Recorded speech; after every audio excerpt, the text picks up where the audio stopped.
Guys क्या हो अगर मैं आपसे ऐसे कहूँ कि आपके अंदर एक ऐसी पावर है जिसकी मदद से आप ना हवा को कंट्रोल कर सकते हो और अपनी मर्जी से किसी भी डायरेक्शन में उसे चला सकते हो। इसी पावर को एरोकाइनेसिस कहते हैं। दुनिया के किसी भी साइकिक पावर को सीखने के लिए 2 स्टेप्स इन्वॉल्व होते हैं। सबसे पहला है बेसिक और दूसरा है टेक्निक।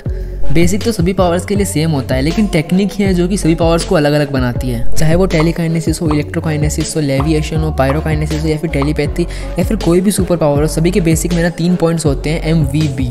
ये होता क्या है ये तो मैं आपको बताता हूँ। M का मतलब मेडिटेशन, V का मतलब विजुअलाइजेशन और B का मतलब बिलीव। ये तीनों ही एक दूसरे पे डिपेंडेंट होते हैं। अगर इनमें से एक भी मिस हो गया तो आप कोई भी पावर नहीं सीख सकते। गाइस इस वीडियो में मैं आपको ना एरोकाइनेसिस की टेक्निक बताऊंगा जो कि तभी वर्क करेगी जब आपका बेसिक यानी कि MVB थोड़ा अच्छा होगा। जहाँ तक बात रही मेडिटेशन की तो उसका मतलब तो तुम सबको पता ही होगा। तो हमें मेन बात करनी है विजुअलाइजेशन और बिलीव की। जिन लोगों को विजुअलाइजेशन इमेजिनेशन लग रहा है तो उन लोगों को मैं बताना चाहूंगा कि इनमें थोड़ा सा डिफरेंस होता है। सिर्फ इमेजिनेशन करके आप कभी एरोकाइनेसिस या फिर कोई भी साइकिक एबिलिटी को नहीं सीख सकते। हालांकि ये बात अलग है कि विजुअलाइजेशन की स्टार्टिंग ना इमेजिनेशन से होती है। विजुअलाइजेशन का मतलब होता है सोचो और फील करो, वही इमेजिनेशन का मतलब सिर्फ सोचना होता है। चलो कि एग्जांपल से समझते हैं। मान लो कि कोई तुम्हें ऐसे बोले कि क्रिकेट बॉल को इमेजिन करो, तो तुम्हारे ब्रेन के अंदर क्रिकेट बॉल की एक इमेज बन जाएगी और वो सिर्फ इमेज ही बन के रह जाएगी।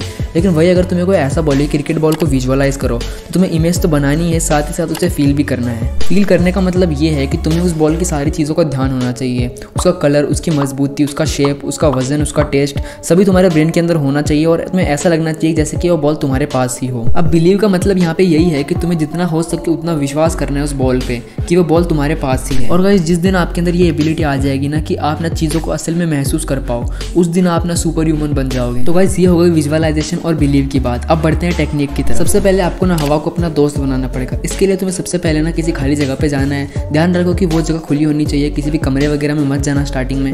वहाँ पे जाने के बाद आपको आंखें बंद करके ये बिलीव करना है कि आपको हवा लग रही है। ध्यान रखो वहाँ पे असल में हवा नहीं होनी चाहिए। ये करने के बाद आप जो हवा की डायरेक्शंस भी चेंज कर सकते हो, जैसे कि अब हवा पीछे से आ रही है, फिर थोड़ी देर बाद हवा साइड से आ रही है। ऐसे आपको महसूस करना है और बिलीव करना है। गाइस बहुत टाइम तक प्रैक्टिस करने के बाद आपको ऐसा फील होगा और आप ना सच में शॉक हो जाओगे कि भाई मैंने ऐसे सोचा था कि इधर से हवा आनी चाहिए और वहीं से आ रही है। और कभी कभी तो आप कंफ्यूज हो जाओगे कि यार अभी भी हवा चली थी शायद। जब आपके साथ ऐसा होने लग जाए तो समझ जाना कि हवा क्लोज होती जा रही है। अब बात करते हैं प्रैक्टिस नंबर 2 की।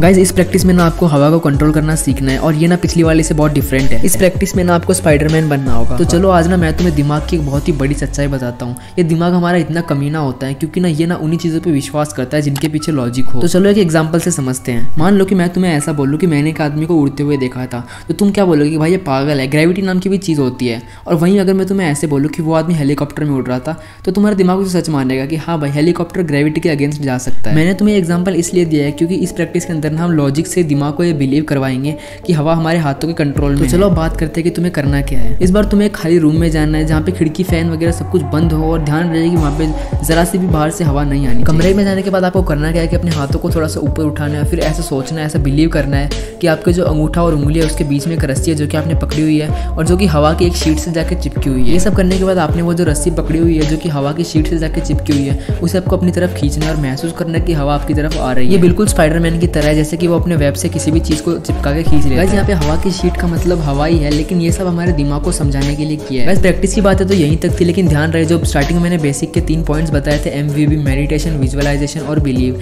इन तीनों का ध्यान रखना। इनमें में से अगर आपने एक भी मिस कर दिया तो भाई आपकी प्रैक्टिस पे बहुत ज़्यादा फर्क पड़ेगा और आप कुछ नहीं कर पाओगे। मेडिटेशन विजुअलाइजेशन को स्ट्रॉन्ग बनाता है और विजुअलाइजेशन बिलीव को।